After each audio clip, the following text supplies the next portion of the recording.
మరణాత ప్రభునందు ప్రియులారా, నిర్గమకాండ ధ్యానాలలో మోషే ఉపవాస ప్రార్థనా దినములలో 31వ దినము మనం ప్రవేశించి దేవుని వాక్యాన్ని వివరించుకోవడానికి సిద్ధంగా ఉన్నాము. దేవునికి స్తుతులు. నిర్గమకాండము 31వ అధ్యాయము మొదటి 2 వచనాలు పఠించుకొని వాక్యంలోనికి వెడదాం. మరియు యెహోవా మోషేతో ఇట్లనెను, చూడుము, నేను యూదా గోత్రంలో హూరు మనవడును హూరు కుమారుడునైన బెసలేలు అను పేరు గల వాణ్ణి పిలిచితిని. స్నేహితులారా, దేవాతి దేవుడు మందిరాన్ని నిర్మించమని అటుపిమ్మట మరి ధూపవేదిక గత రాత్రి మనం ధ్యానం చేశాం. అలాగే గత పాఠంలో గంగాళము కూడా దేవుడు బయలుపరచడం జరిగింది. రొట్టెల బల్ల, ఇవన్నీ కూడా వస్తువులను దేవుడు కొలతలతో వివరాలతో బయలుపరచడం జరిగింది. ఇప్పుడు ఆ వస్తువులను చేసేవారెవరు, ఎవరు చేయాలి? కొన్ని సందర్భాల్లో మానవులుగా మనం వస్త్రాలు కొని తెచ్చుకుంటూ ఉంటాం. ఇప్పుడు ఎక్కువ రెడీమేడ్ వచ్చింది. పూర్వం మరి క్లాత్ తెచ్చుకునేవారు. ఎవరితో కుట్టించుకోవాలి అనే ప్రశ్న ఒకటి తలెత్తుతూ ఉంటుంది. అలాగే బంగారపు ఆభరణాలు, దేవుని మందిరానికి సంబంధించిన వస్తువులు ఉపకరణములు తయారు చేయడానికి ఆయన ఒక ప్రత్యేకమైనటువంటి ఆశీర్వాదం ఉంటుంది. ప్రియులారా, 91వ దావీదు కీర్తనలో మనం దేవుని సర్వశక్తుని నీడను విశ్రమించువాడు అని ఆ వాక్యాన్ని తరచుగా మనం చదువుకుంటూ ఉంటాం. మహోన్నతిని చాటున నివసించువాడే సర్వశక్తుని నీడను విశ్రమించువాడు. చూడండి, సర్వశక్తుని నీడ, ఇది the shade of almighty God. ప్రియులారా, ఐగుప్తు దేశం నుండి వెళ్ళిపోయిన మోషే కొన్ని దినముల తరువాత 40 ఏండ్ల తరువాత ఫరో ఎదుటికి వచ్చినప్పుడు ఆ 10 కమాండ్మెంట్స్ అనేటువంటి చిత్రంలో వారు చూపించిన విధానంలో ఒక డైలాగ్ నాకు చాలా ఇష్టం. మరి మోషే అంటాడు, I'm standing in the shade of your justice. ప్రియులారా, ఫరో యొక్క నీడలో ఐగుప్తులో వారు ఉన్నారు. దేవుని నీడ అంటే బెసలేల్ మహోన్నతుని చాటున నివసిస్తూ ఉన్నాడు. చాలా మందిని తల్లి చాటు బిడ్డ, తండ్రి చాటు బిడ్డ, తల్లిదండ్రుల చాటున పెరుగుతున్నటువంటి బిడ్డ అంటారు. బెసలేలు దేవుని చాటున ఎదుగుతూ ఉన్నటువంటి, దైవికంగా ఎదుగుతూ ఉన్నటువంటి బిడ్డ. వీళ్ళరా, ఈయనకు దేవుడు ఏ విధమైన పనులు అప్పగించారు? విచిత్రమైన పనులను కల్పించుటకును బంగారుతోను వెండితోను. విచిత్రమైన పనులు, మొట్టమొదటి పని 3 నుండి 5 వచనాల దగ్గర మనం చూస్తూ ఉన్నప్పుడు, వీళ్ళరా, ability and intelligence with knowledge and all craftsmanship. అంటే విచిత్రమైన పనులు అని తెలుగు బైబిల్లో వ్రాయబడినప్పటికీ కూడా ఎబిలిటీ, సామర్థ్యము, శక్తి, యుక్తి, ఇవన్నీ కూడా చెందుతాయి ఆ పదానికి. సో దేవుడు ఎవరికైనా ఏదైనా బయలుపరిస్తే వారికి కొన్ని వరాలు ఇస్తారు. ఇక్కడ మనం చూస్తూ ఉన్నప్పుడు ప్రియులారా, ఎబిలిటీ అండ్ ఇంటెలిజెన్స్ అంటే జ్ఞానము.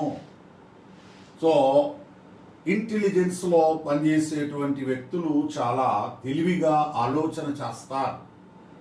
సో తెలివితేటలు వారికి అబ్బుతాయి, చాలా విషయాలు తెలుస్తాయి.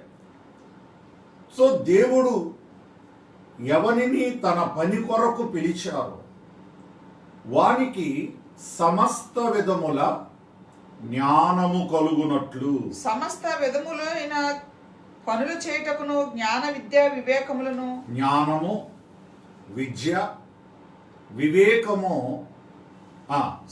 సమస్తమైన పనులు నేర్పును వానికి సమస్త కలుగునట్లు పనుల నేర్పు వానికి కలుగునట్లు దేవుని ఆత్మపూర్ణునిగా చేసి ఉన్నాను. దేవుని ఆత్మ పూర్ణునిగా చేసి ఉన్నాను. ప్రియులారా, ఈ యొక్క వాక్యాన్ని మనం చూస్తూ ఉన్నప్పుడు ఒక్కడే ఈ పని ఎలా చేస్తాడు? మరి రత్నముల పని అంటే డైమండ్స్ అన్నమాట. మరియు నేను దాను గోత్రంలోని అహిసామాకు కుమారుడైన, ప్రియులారా, విచిత్రమైన పనులు కల్పించుటకు బంగారుతోనూ వెండితోనూ ఇత్తడితోనూ, work in gold, silver and bronze, in cutting stones for setting and in carving wood to work.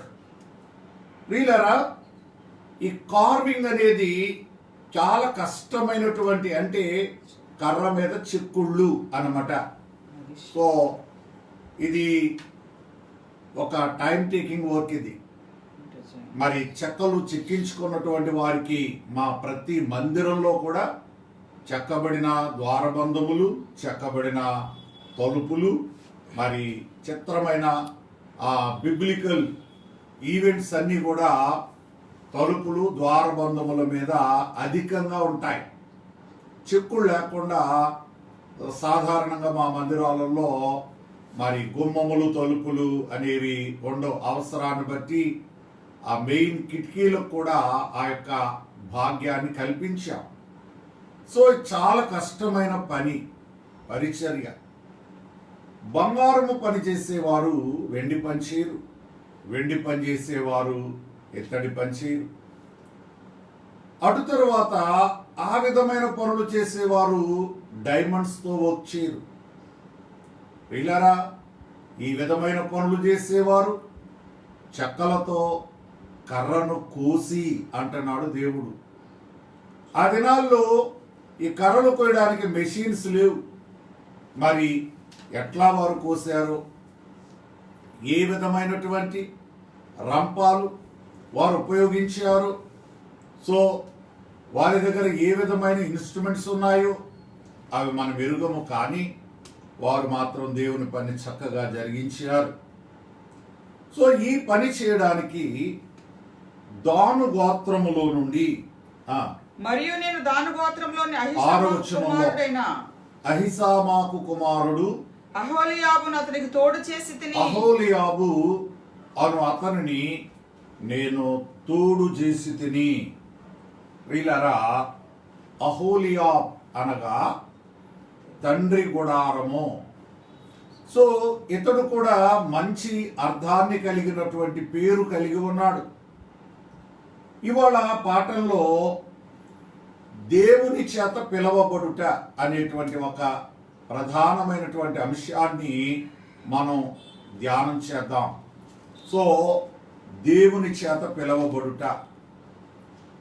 1 కొరింథీ పత్రిక 1వ అధ్యాయము 26వ వచనంలో దేవుని పిలుపును గూర్చి అపోస్తలుడైనటువంటి పౌలు 1 కొరింథీ 1:26లో ఇలా రాస్తున్నాడు.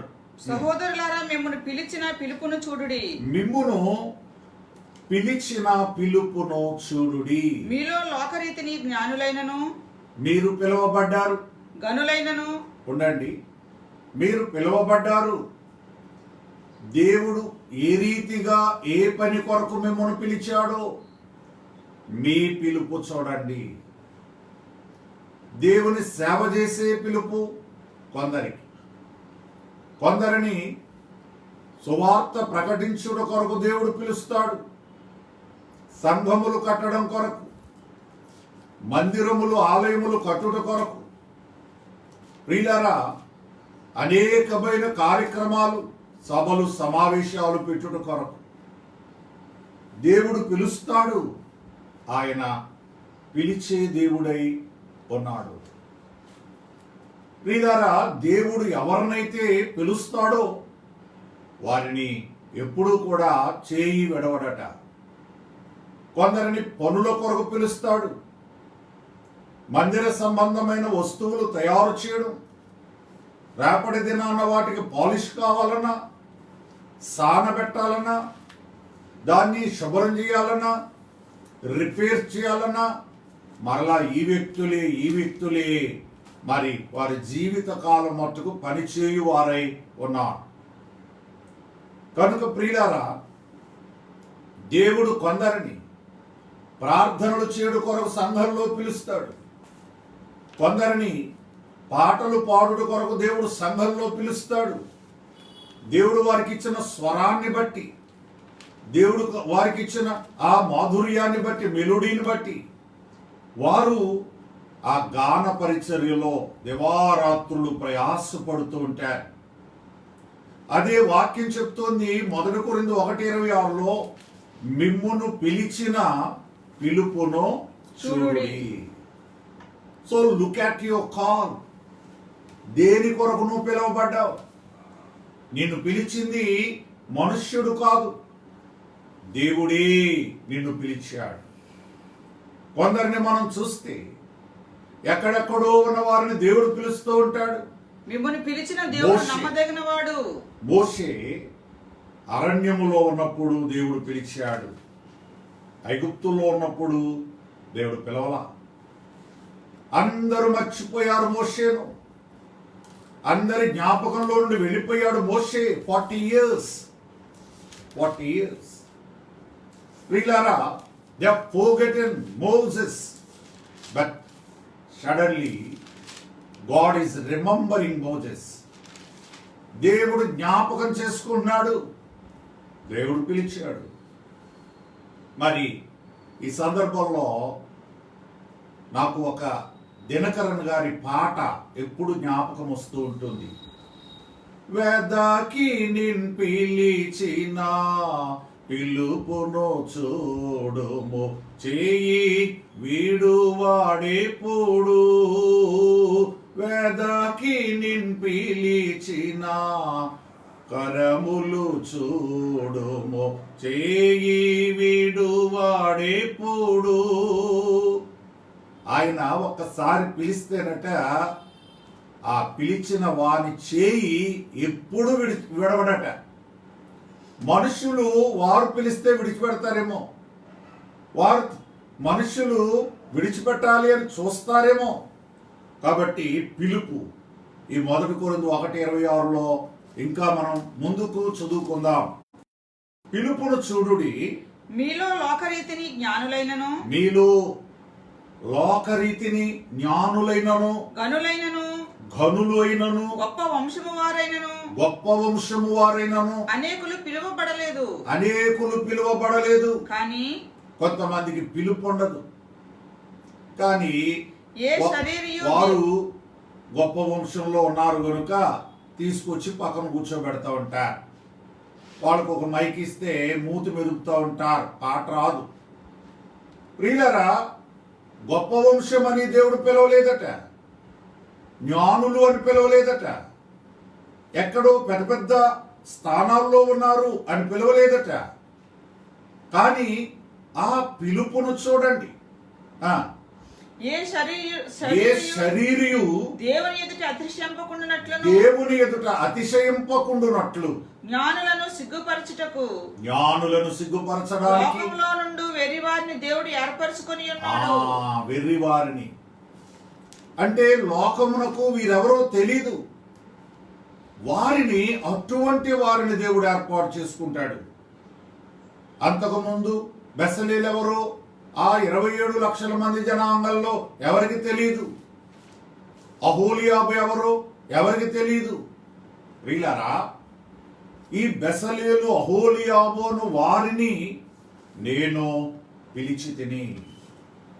ఈ 1 కొరింథీ 1 అధ్యాయము 28వ వచనంలో మరొక మాట మనం చదువుకుంటే, జ్ఞానులను సిగ్గుపరచుటకు లోకములో నుండి వెర్రి వారిని దేవుడు ఏర్పరచుకొని ఉన్నాడు. జ్ఞానులను సిగ్గుపరచడానికట దేవుడు లోకములో ఉన్నటువంటి వెర్రివారు ప్రియులారా, మరి లోకానికి ఎవరైతే ఆ ఎన్నిక లేని వారిగా నార్మల్ పీపుల్గా కనబడుతూ ఉంటారో అటువంటి వారిని దేవుడు ఏర్పాటు చేసుకుంటూ ఉంటాడు. మా యొక్క సంఘాల్లో గత రాత్రి నేను చెప్పాను, ధూపవేదిక 120 మంది ప్రార్థనాపరులు. వారిని నేను సంఘంలో ప్రార్థనాపరులుగా సన్నిధి పరులుగా పెట్టక మునుపు వారెవరో ఎక్కువగా సంఘానికి తెలియదు. ఒక్కసారి పాస్టర్ గారు పిలిచి అభిషేకము చేసిన తరువాత వారు అందరికీ తెలుస్తారు.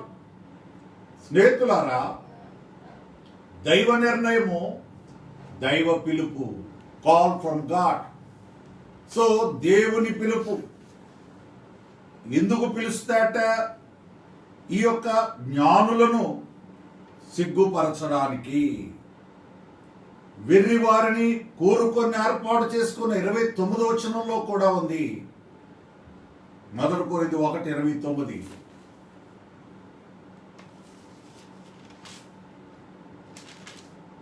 బలవంతులైన వారిని సిగ్గుపరచడానికి లోకములో బలహీనులైన వారిని దేవుడు ఏర్పరచుకొని ఉన్నాడు. బలహీనులైన వారిని దేవుడు ఏర్పాటు చేసుకున్నాడు. ఎన్నికైన వారిని వ్యర్థము చేయుటకు, ఎన్నికలో ఉన్న వారిని వ్యర్థం చేయడానికి, లోకములో నీచులైన వారిని, తృణీకరింపబడిన వారిని, నీచులైన వారిని దేవుడు ఏర్పరచుకొని ఉన్నాడు. ఎన్నిక లేని వారిని. పత్రిక 3వ అధ్యాయము 14వ వచనంలో పౌలు భక్తుడు మరొక మాట అంటూ ఉంటాడు. క్రీస్తు యేసునందు దేవుని ఉన్నతమైన పిలుపునకు కలుగు బహుమానమును పొందవలెను. ఈ పిలుపు ఉన్నతమైనదట. ఈ ఉన్నత పిలుపునకు దేవుడు బహుమానమిస్తాట. ఫిలిప్పీ 4:3 వచనం కూడా మనం చదువుదాం.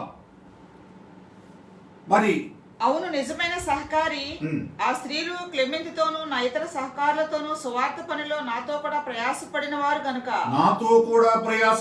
గనుక వారికి సహాయం చేయమని నిన్ను వేడుకొనుచున్నాను. సువార్త పనిలో ప్రయాసపడ్డారు, పాటలు పాడడంలో ప్రయాసపడ్డారు, పనులు చేయడంలో ప్రయాసపడ్డారు.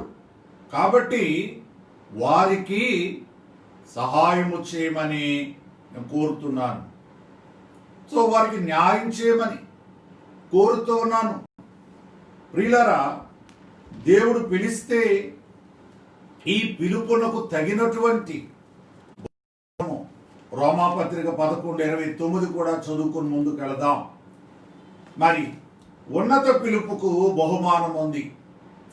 దేవుడు తన కృపావరముల విషయంలోను పిలుపు విషయంలోను పశ్చాత్తాపపడడు. ప్రియులారా, ఒక్కసారి దేవుడు ఆయన పరిచర్య కొరకు పిలిస్తేనట అనవసరంగా వీడిని ఎందుకు పిలిచానా, వీడిని తీసేయాలి అని పశ్చాత్తాపడ్డట. దేవుని పిలుపు చాలా గొప్పది, బహుమానం ఇచ్చేది. ప్రియులారా, ఇవాళ ఈ పిలుపు బెసలేలుకు అహోలియాబుకు దేవుడు అనుగ్రహించాడు.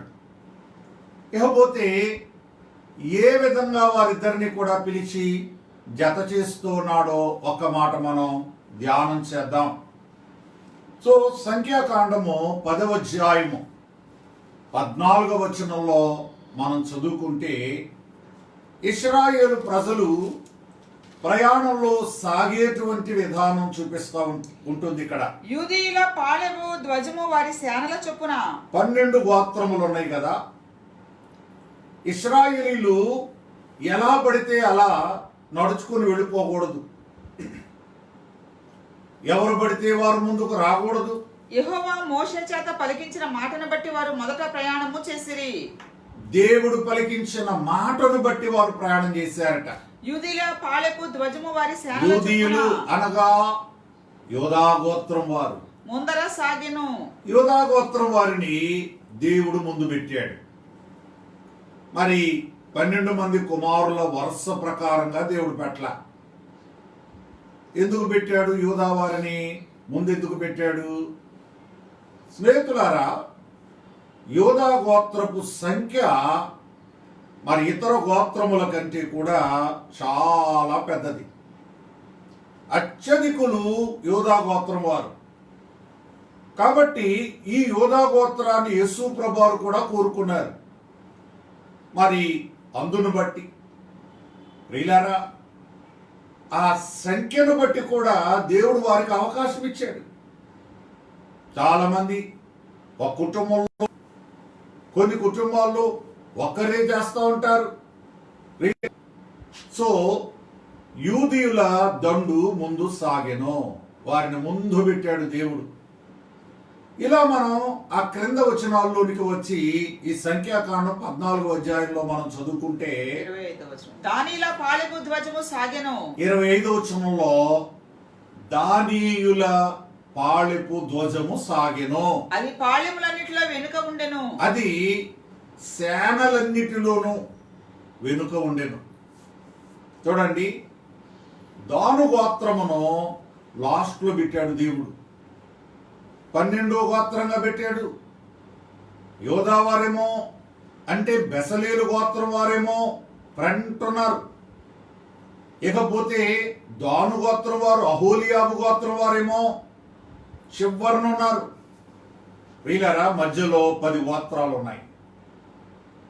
చూడండి, దేవుడు ఆ కడవారిని మొదటి వారిని ఏకము చేస్తూ ఉన్నాడు. దేవునికి అందరూ కావాలి. యూదులు మాత్రమే కాదు, లేవీలు మాత్రమే కాదు. దానియేలులారా, మీరు కూడా నా పరిచర్య చేయండి. దాను అన్న మాటకు అర్థం ఏంటంటే న్యాయాధిపతి. ప్రియులారా, తండ్రి దీవిస్తూ అంటాడు, దాను దారిలో కట్లపాము అన్నాడు. కాబట్టి ఇటువంటి ఒక చిన్న గోత్రాన్ని కూడా ఆయన మందిర పరిచయలో వాడుకుంటున్నాడు. ఇకపోతే రెండవది, పెద్ద గోత్రము దేవుని పనికి అవసరం పడింది. చిన్న గోత్రం కూడా దేవునికి అవసరం పడింది. ప్రియులారా, చాలా మంది అనుకుంటారు ఈ లోకంలో ఫలానా వారు పెద్దవారు కనుక దేవుడు అన్ని వారిని వాడుకుంటాడు, దేవుడు అన్ని వారికి అవకాశాలు ఇస్తాడు. ఇది తప్పు. చిన్నవారికి కూడా దేవుడు అవకాశం ఇచ్చాడు. ప్రియులారా, ప్రత్యక్షపు గుడారంలో పెద్దదైన బలిపీఠము ఎలాగున దేవునికి ఉపయోగపడుతూ ఉందో నిత్య బలికి చిన్నదైన ధూపవేదికను కూడా దేవుడు ఆ రీతిగా ఉపయోగించుకున్నట్లు మనం చూస్తూ ఉన్నాం. ప్రియులారా, వాక్యాన్ని బట్టి మనం చూస్తే దేవుని పరిచర్య కొరకు ఏ విధంగానూ వాడబడుతూ ఉన్నాం, దేవుని సంఘంలో ఎలా వాడబడుతూ ఉన్నాం, దేవుని సేవా కార్యక్రమాలలో ఎలా వాడబడుతూ ఉన్నాం. అహోలియాబు భాగ్యము నీకుందా, లేక బెసలేలు భాగ్యం నీకుందా? స్నేహితులారా, లేవీయుల భాగ్యం నీకుందా? లేవీయులను ఈ వస్తువులన్నీ కూడా మోయాలి అని చెప్పాడు. సో మోసే భాగ్యం ఇచ్చాడా? దేవా, నీ పనికి ఏ రీతిగా నన్ను వాడుకుంటావు? దైవజనులు దేవదాసయ్య గారు మనకు ఒక పాట నేర్పిస్తూ, తనువు నాదిదిగోగై కొనుమియో ప్రభువాని పనికి ప్రాతిష్ఠించుమి.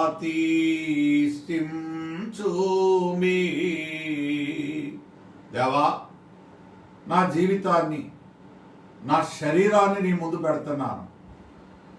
నువ్వు తీసుకొని గైకొని స్వీకరించి నీ పనికి ప్రతిష్ఠ చెయ్యి. నీ పనికి యోగ్యమైనదిగా మలుచుకో. మార్చుకో. ఒక్కసారి నువ్వు పిలువబడ్డావు అనంటే దేవుడు నీకు ఆత్మనిచ్చేవాడై ఉన్నాడు. జ్ఞానాత్మను, విద్యను, వివేకమును, సమస్తాన్ని కూడా దేవుడు అనుగ్రహించేవాడై ఉన్నాడు. చాలామంది నాకు చేత కాదు, నేను చేయలేను, నేను పనికిరాను అనుకుంటూ ఉంటారు. దేవుడు నిన్ను పిలిస్తే తప్పనిసరిగా దేవుడు నిన్ను వాడుకుంటాడు. ప్రియులారా, ఈ బెసలేలు అహోలియాబులకు ఆయన అనుగ్రహించిన మరి ability and intelligence with knowledge, so ఈ మూడు కూడా దేవుడు వారికి ఉచితముగా అడగకుండానే అనుగ్రహిస్తూ ఉన్నాడు. స్నేహితులారా, కొందరు దేవుణ్ణి అడిగినా వారికి లభించకపోవచ్చు, కానీ వీరు దేవుని ఏమీ కూడా అడుగకుండానే సమస్తాన్ని అనుగ్రహిస్తూ ఉన్నాడు. ఎందుకనంటే ఆయన పని ముఖ్యము, ఆయన పరిచర్య ముఖ్యము. అందుచేత ఇక్కడ మనం చూస్తే ఈ యొక్క బెసలేలు అహోలియాబులు దేవుడు అప్పగించిన పనంతటిని కూడా చేయడానికి పూనుకొన్నారు, ముందుకు సాగుతూ ఉన్నారు. కడకు నేను నీకు ఆజ్ఞాపించినవని చేయనట్లు జ్ఞాన హృదయులందరి హృదయములలో పదవచనంలో మరి ప్రతిష్ఠిత వస్త్రములను కూడా వీరే తయారు చేయవలెను. యాజక సేవ చేయనట్లు సేవా వస్త్రములు, యాజకుడైన అహరోను యొక్క ప్రతిష్ఠిత వస్త్రములను, అహరోను యొక్క ప్రతిష్ఠిత వస్త్రములు, అతని కుమారుల వస్త్రములను, ద హోలీ గార్మెంట్స్, అభిషేక తైలమును, పరిశుద్ధ స్థలము కొరకు పరిమళ ధూప ద్రవ్యములను. తైలము, ధూప ద్రవ్యము, ఈ రెండు వేరు వేరు. రాబోయే దినాల్లో ఒకరోజు మనం తెలుసుకుందాం. నేను నీకు ఆజ్ఞాపించిన ప్రకారముగా వారు సమస్తము చేయవలెను. అయ్యా, బంగారం పని మేం చేస్తున్నాం కనుక మరి చెక్క పని వేరే వారికి ఇవ్వండి అనలేదు. మరి ఈ పనులన్నీ మేము చేస్తున్నాం కనుక కుట్టే పని వేరే వారికి ఇవ్వండి అనలేదు. స్నేహితులారా, ఈ పనులన్నీ కూడా బంగారపు పని, మందస్సం పని, దీపస్తంభం, రొట్టెల బలము, అలాగే యాజక వస్త్రాలు, మరి ఆ యాజకన్నిటినీ కూడా వారు 6 నెలల కాలంలో పూర్తి చేశారు. ప్రత్యక్షపు గుడారము కట్టుటకు పట్టిన కాలము 6 నెలలు, అంటే 6 నెలల్లో పూర్తి చేశారు. ప్రియులారా, ఇది మానవ జ్ఞానమునకు అసాధ్యము. మరి వారు దినానికి ఎన్ని గంటలు పనిచేశారు, డే అండ్ నైట్ పనిచేశారేమో. దేవుని పనులు ఇలానే చేయాలి. దేవుని పనులు చేస్తూ ఉన్నప్పుడు మరి విశ్రాంతి వైపు కానీ, ఆహారం వైపు కానీ, దేని సౌఖ్యం వైపు కానీ చూడకూడదు. ఒక యజ్ఞంలాగా పెట్టుకొని దాన్ని పూర్తి చేయాలి. మేము మందిరాలు కట్టేటప్పుడు దివారాత్రులు ఆ స్థలాల్లోనే ఉండి, నేను సంఘ పెద్దలైనటువంటి వారు ఆ గోతులు త్రవ్వించడం దగ్గర నుండి స్లాబ్ పూర్తయ్యే వరకు పనులు జరుగుతున్నంతసేపు కూడా ఆలయం దగ్గరే కూర్చొని ప్రియులారా పనివారు అనేవారు. సో అయ్యా, మీరుంటే పని సులువుగా అవుతుంది. సో కాబట్టి మీరు ఉండండి. ఈ రీతిగా ప్రియులారా అద్భుతమైనటువంటి పని చేసి, పరిచర్య చేసి, వారు ఏ సదుపాయాలు, మెషిన్లు లేనటువంటి కాలంలో 6 నెలల్లో ఈ యొక్క మందిర నిర్మాణాన్ని పూర్తి చేశారు. ఇక మనం చూస్తే మరి 6 నెలల కాలమని నేను ఎట్లా చెప్తూ ఉన్నాను అంటే, 3వ నెల మొదటి దినాన్న వారు సీనాయి పర్వతం దగ్గరకు వచ్చారు. అప్పటికి దాదాపు 50 దినాలు అయిందంతే. సో 3వ నెల మొదటి దినం, మొదటి నెల 15 నుండి లెక్క వేస్తే, కాబట్టి ఆ తరువాత మోషే పైకి వెళ్ళారు, 40 దినాలు ఉన్నారు, కిందకు వచ్చారు. మరలా పైకి వెళ్ళారు, 40 దినాలు ఉన్నారు, కిందకు వచ్చారు. ప్రియులారా, సగం కాలం అయిపోయింది. ప్రత్యక్షపు గుడారము ఎప్పుడు నిలబెట్టబడింది? మొదటి నెలలో మొదటి దినమున నీవు ప్రత్యక్ష గుడారపు మందిరమును నిలువబెట్టవలెను. 40వ అధ్యాయంలో మనం చదువుతూ ఉంటాం. మొదటి వచనం, మొదటి నెల మొదటి దినము 2వ సంవత్సరం ప్రత్యక్షపు గుడారము నిలువబెట్టబడెను. 2వ సంవత్సరమున మొదటి నెలలో మొదటి దినమున మందిరము నిలువబెట్టబడెను. So within 6 months. So 50 దినాలు అట్లా పోయినాయి, 2 40లు ఇట్లా పోయినాయి, మధ్యలో కొన్ని వేస్ట్ దినాలు. మరి మోషే కిందకు రావడం, ఆ దేవుని ప్లాన్ అంతా కూడా వారికి వివరించడం, వీటన్నిటిని మనం తీసివేస్తే స్నేహితులారా, అతి తక్కువ వ్యవధిలో దేవుడు తన యొక్క మందిరాన్ని నిర్మింప చేసుకున్నారు. ఇప్పుడు 12-13 వచనాలు చూస్తే, lord said to Moses, you ought to speak to నువ్వు the people of Israel and say, నీవు ఇశ్రాయేలీయులతో నిజముగా నేను నియమించిన విశ్రాంతి దినములను నిజముగా నేను నియమించిన విశ్రాంతి దినములను ఆచరింపవలెను. మిమ్మును పరిశుద్ధపరిచి యెహోవాను నేనే అని వీళ్ళారా, తెలుసుకున్నట్లు. మందిరం వస్తుంది, యాజకులు వస్తున్నారు, వస్తువులు రాబోతున్నాయి. ఇవన్నీ ఉంటే సరిపోదు, మనకు గొప్ప గొప్ప మందిరాలు ఉంటే సరిపోదు.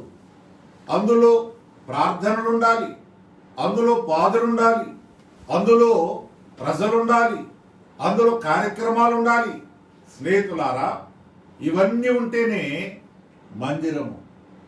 నీ గుడారము యొద్ద నా మేక పిల్లలను మేపుము అని పరమగీతం 1వ అధ్యాయంలో ప్రభువైన యేసు చెప్పినటువంటి మాట దగ్గర దేవదాసి గారు వర్ణిస్తూ, గుడారము అంటే దేవుడు గుడారంలో ఉండాలి. ఆ గుడారంలో పనిచేయడానికి ఒక యాజకుడు, సేవకుడు ఉండాలి. 3వదిగా సంఘం ఉండాలి, అప్పుడే అది గుడారం అవుతుంది అని అన్నారు. కాబట్టి ప్రియులారా, ప్రత్యక్షపు గుడారం వస్తుంది, దేవుడు దానిలో ఉండబోతూ ఉన్నాడు. నేను వారి మధ్య నివసించినట్లు. So I want to dwell among them, I want to dwell in the tabernacle. So ఇది ఇంటెన్షన్ ఆఫ్ ద గాడ్. కాబట్టి దేవుని ఉద్దేశం, చిత్తం కనుక వారు యాజకులు రాబోతున్నారు, అహరోను అతని కుమారులు. మరి ఇందుని బట్టి ప్రజలైన వారు దేవుని ఆరాధించాలి. ఆ దినాలలో బలి ద్వారానే అధికంగా దేవుణ్ణి ఆరాధించేవారు. ఆ దినాల్లో విశ్రాంతిని పాటించడం అంటే మరి పని చేయకుండా కేవలం విశ్రాంతి తీసుకుంటూ దేవుని తలంచుకోవడం, దేవుని స్మరించడం. ప్రియులారా, విశ్రాంతి దినాన్న మీ పొయ్యిలు వెలిగించకూడదు, ముందు రోజే వండి రెడీగా పెట్టుకోవాలి అన్నాడు దేవుడు. కాబట్టి ఆ అగ్గిని రాజబెట్టకూడదు, విశ్రాంతి దినాన్న ఎక్కువ దూరం నడవకూడదు, ప్రయాణం చేయకూడదు. సో మేము ఇశ్రాయేల్ దేశం వెళ్ళిన కొత్తలో ఎప్పటికీ కూడా ఒక లిఫ్ట్ దగ్గర మేము ఇబ్బంది పడ్డాం. మేము చాలా అంతస్తులు వెళ్ళాలి, ఆ లిఫ్ట్ ప్రతి అంతస్తులో ఆగుతోంది. ఏంటిదని అక్కడ వారిని అడిగితే హోటల్ వారు చెప్పారు, ఇవాళ సాబత్ డే, విశ్రాంతి దినం కనుక మరి లిఫ్ట్ బటన్ కూడా మా వాళ్ళు నొక్కకూడదు, అంచేత ఇంకెవరికైనా అన్ని ఫ్లోర్లో ఇది ఆగుతూ పైకి వెళ్తుంది అని చెప్పారు. మరి యూదులు అంత నిష్టగా పాటిస్తూ ఉంటారు. ప్రియులారా, దైవజనులు కూడా మనకు చెప్పింది, ఆరాధనాదినంబు ఆచరింపగవలయు,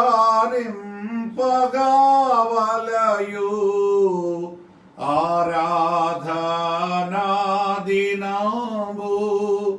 ఆచరింపగవలయు, ఈ రోజు కానాను ఈ రోజే గొప్ప. ఆరాధన దినము గొప్ప దినం. 7వ దినము యెహోవాకు ప్రతిష్ఠితమైన విశ్రాంతి దినము, దేవునికి ప్రతిష్ఠింపబడినటువంటి దినము. ఆ దినాన్ని మీరు పాటించండి. ప్రియులారా, ఆదివారపు దినాన్న ప్రజలు ఎన్ని పనులున్నా ఆరాధనకు వెళ్ళాలి. ఎంత బిజీగా ఉన్న ఆరాధన భాగ్యాన్ని పొందాలి. మరి ఒక ఏడాది మేము యెరూషలేము యాత్రలో ఆవేళ ఆదివారం వచ్చింది. సో యోర్దాన్ నుండి మేము ఇశ్రాయిల్ దేశం వైపుగా వెళ్తున్నాం. బోర్డర్ దాటేటప్పుడు time is very important. Sir సాయంకాలం అనుకున్నప్పటికీ ఆ పగలు లేక ఆ రన్నింగ్ బస్సులో ఆరాధన చేసుకొని వాక్యాన్ని మేము విన్నాం. ప్రియులారా, వాక్యం వివరించాను నేను రన్నింగ్ బస్సులో. సో ఆరాధనను ప్రేమించాలి, ఆరాధించాలి దేవుని. స్నేహితులారా, మరియు ఆయన సీనాయి కొండ మీద మోషేతో మాట్లాడుట చాలించిన తరువాత ఆయన తన శాసనములు గల 2 పలకలను అనగా దేవుని వ్రేలితో రాయబడిన రాతి పలకలను అతనికి ఇచ్చెను. రాతి పలకలు దేవుడు ఈ సందర్భంగా మోషేకు ప్రసాదిస్తూ ఉన్నాడు. కాబట్టి ఆత్మపూర్ణులైనటువంటి బెసలేలు, అహోలియాబు అనేటువంటి వారిని మనం చూస్తూ ఉన్నప్పుడు, ప్రియ స్నేహితులారా, వారిని దేవుడు పిలిచాడు. అలాగే నిన్ను, నన్ను, మనలను ఎందరినో దేవుడు పిలుస్తూ ఉన్నాడు. ఎక్కడో మరి ఇండియన్ ఎయిర్ ఫోర్స్లో ఉద్యోగం చేస్తూ ఉన్నటువంటి నన్ను దేవుడు ఆయన సేవ కొరకు పిలిచాడు. దేవుని పిలుపు మేర ఉద్యోగాన్ని జాబ్ రిజైన్ చేసి దైవ సేవలో ప్రవేశించి ఇవాళ సాగుతూ ఉన్నాను. ప్రియులారా, మరి ఇవాళ నేను ఇంకా ఉద్యోగం చేస్తే మరి నాకు 37-38 సంవత్సరాల సర్వీస్ ఉంటుందన్నమాట. సో అంత సీనియర్ ఎంప్లాయీని నేను. సో 38 years సర్వీస్ అంటే నేను ఇంకా రిటైర్ కానన్నమాట. ఇంకా నాకు వయసు ఉంది. కాబట్టి ప్రియులారా, దేవుని పిలుపు మేర ఎవరైతే స్పందిస్తారో వారిని దేవుడు అత్యంత ఆశీర్వాదాలతో నింపేవాడై ఉన్నాడు. దేవుడు తన తలాంతులతో, వరములతో నింపి వాడుకొని వాడై ఉన్నాడు. దేవుడు ఏ రీతిగా పిలిచాడు, దేని కొరకు పిలిచాడు, మరి దేవుని పిలుపు వైపు చూడు. ఆయన రక్షణ కొరకైతే అందరినీ పిలిచాడు. సమస్త జనులారా నా యొద్దకు రండి అని లోకములో ఉన్న వారందరినీ కూడా దేవుడు పిలిచాడు. ఆయన పిలుపుకు లోబడి ఆయనను ఆరాధిస్తూ, ఘనపరుస్తూ, ఆయన పరిచర్య జరిగిస్తూ ముందుకు సాగిపోయే ధన్యత. ఆమేన్. దయగల మా తండ్రి, ఇదిగో వాక్యం విన్న బిడ్డలందరినీ దీవించు. ఏ గృహములోనికి వాక్యం వెళ్ళిందో ఆ గృహమును, ఆ కుటుంబాలను అద్భుతముగా ప్రత్యేకంగా మీరు ఆశీర్వదించండి. వివరించిన గృహాన్ని, కుటుంబాన్ని కూడా మీరే దీవించండి. ప్రయాసపడుతున్న ప్రతి బిడ్డను ఆయన మీరు దీవించండి. ఇంకా అనేకుల యొక్క వాక్యాలను గమనించి భక్తి శ్రద్ధలతో నేర్చుకొని తండ్రి ఆత్మీయ దీవెనలు మేలు పొందే భాగ్యం ఇవ్వండి. ప్రభా, లోకమందు ప్రబలుచున్న ఈ కరోనా వ్యాధిని అదుపు చేయండి, అరికట్టండి తండ్రి. నీకు స్తోత్రము. మీరే మందరికి క్షేమమును దయచేయమని, దీవించుమని, సంఘములన్నిటిని బలపరచుమని యేసు నామమున ప్రార్థించుచున్నాను పరమ తండ్రి. ఆమేన్. అందరికీ మరణాత. God bless you. Thank you.